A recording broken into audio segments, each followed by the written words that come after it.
The last log in full script: the town of Seacliff Hollow keeps its secrets the way the tide keeps a shoreline, quietly, rearranging what is left behind until no one remembers what came before. It exists on maps only because a cartographer once had to put something between two larger towns. Population 1100, one grocery store, a lighthouse that has not functioned since 1994, kept standing because tearing it down felt like admitting something. On the 11th of March, a 29-year-old woman named Elena Voss walked out of her rented cottage on Marrow Lane and was never seen again. Her car remained in the driveway, her passport remained in a drawer, her phone, according to the last cell tower ping, stayed within a 4-mile radius of the town for 60 more hours before it went dark and stayed dark. That should have been the end of the record. A missing persons file, a search that dwindled after the first snowfall, a name that slowly detached itself from the town's daily conversation. It was not the end. 14 days after, Elena Voss disappeared. Her Instagram account posted a photograph of a coffee cup on a windowsill, captioned with a single word, soon. Her friends assumed a hacking. Her family assumed cruelty. The local police assumed nothing at all, because a scheduled post is not a crime. But the posts did not stop. Over the following 11 months,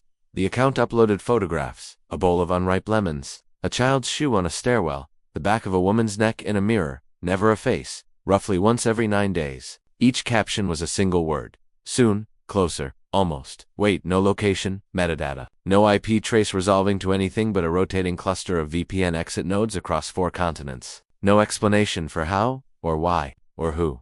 This is the story of what one internet investigator found when he stopped asking whether Elena Voss was alive, and started asking what, exactly, was still logging in. The first person to take the account seriously was not a detective. He was a 34-year-old freelance data analyst named Marcus Feld, who had never met Elena Voss. He found her account the way most obsessions begin online, by accident, at 2 in the morning, following a chain of forum links to a screenshot captioned, "Has anyone looked into this properly?" Marcus looked into it properly. He built a spreadsheet. Every post, time-stamped to the second, cross-referenced against lunar phases, title charts, and holidays across 17 countries. Most correlations dissolved under scrutiny. One did not.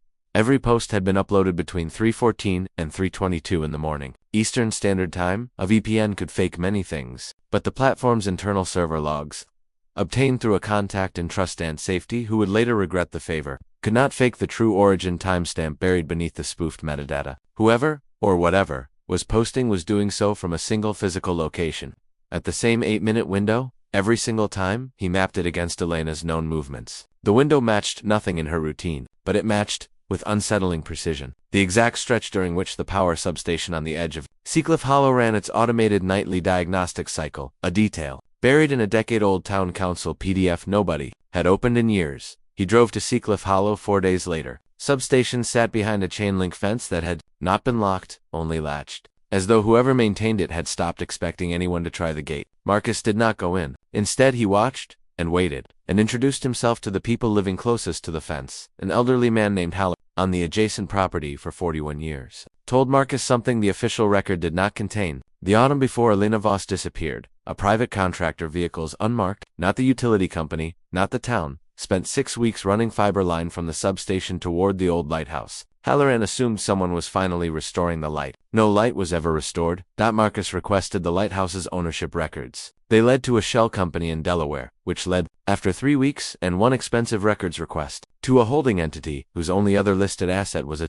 decommissioned data center 40 miles inland, one that public filings confirmed had been powered down and stripped for parts 9 years earlier. 9 years before Elena Voss ever set foot in Seacliff Hollow. Midscript C. Before we descend further into this mystery, if you seek the truths hidden in the shadows, subscribe to Hidden Ending Tales and turn on notifications. The deepest part of the rabbit hole is just ahead. Marcus did not go looking for a ghost. He was a numbers man, uninterested in anything that could not be logged, time-stamped, or subpoenaed. What he found instead was worse, because it could not be dismissed as superstition. The lighthouse, he obtained legal permission to enter alongside a local journalist, held no living occupant. It held, in the disused lamp room at the top of the spiral stair, a server rack, 5 units, humming faintly, connected by the fiber line Halloran had watched installed years before Elena vanished. The equipment bore asset tags from the decommissioned data center 40 miles inland, equipment that, according to the utility's own report, had been physically destroyed. It had not been destroyed. It had been moved. The server logs copied onto an external drive before the journalist insisted they call the actual authorities. A call that would take 4 more months to produce any visible action showed a single automated process running on a loop since before Elena Voss's disappearance. Not artificial intelligence. nothing so cinematic. A crude, patient piece of software, configured to select from a library of preloaded images and upload them to a single account at a randomized interval within a fixed window, using rotating proxies to disguise its origin. The image library had been fully populated, every photograph, every single word caption, 3 days before Elena Voss disappeared. Whoever built this had not been reacting to her disappearance, they had been planning it.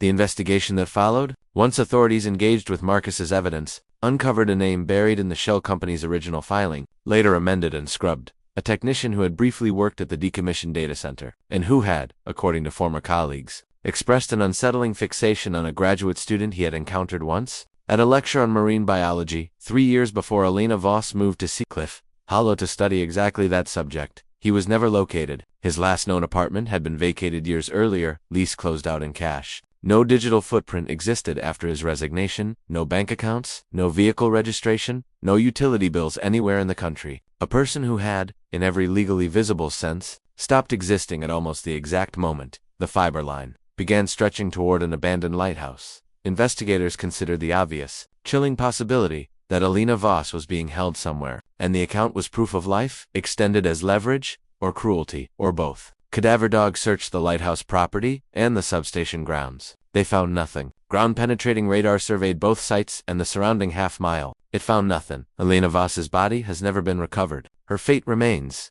technically, unknown. But the posts stopped. They stopped the day the server rack was seized and disconnected. 11 months and 6 days after her disappearance. At 3:19 in the morning, midst uploading what became the account's final image, a photograph of an open door, looking out onto darkness, captioned with a word that had never appeared before. Found. Here is the detail investigators did not release to the public, confirmed only off the record by Marcus Feld to a small number of journalists he trusts.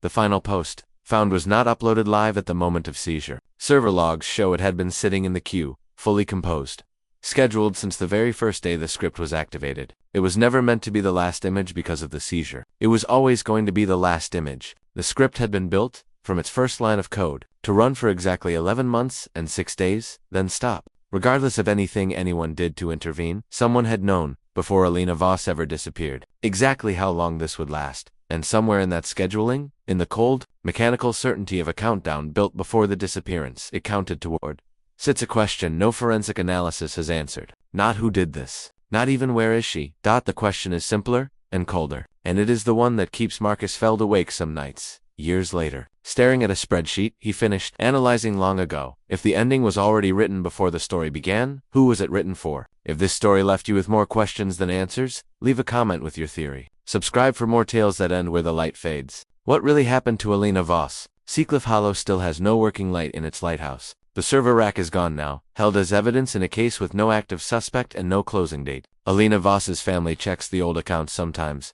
out of habit more than hope. It has not posted anything new in years, but it is, technically, still active, still waiting for someone to log in.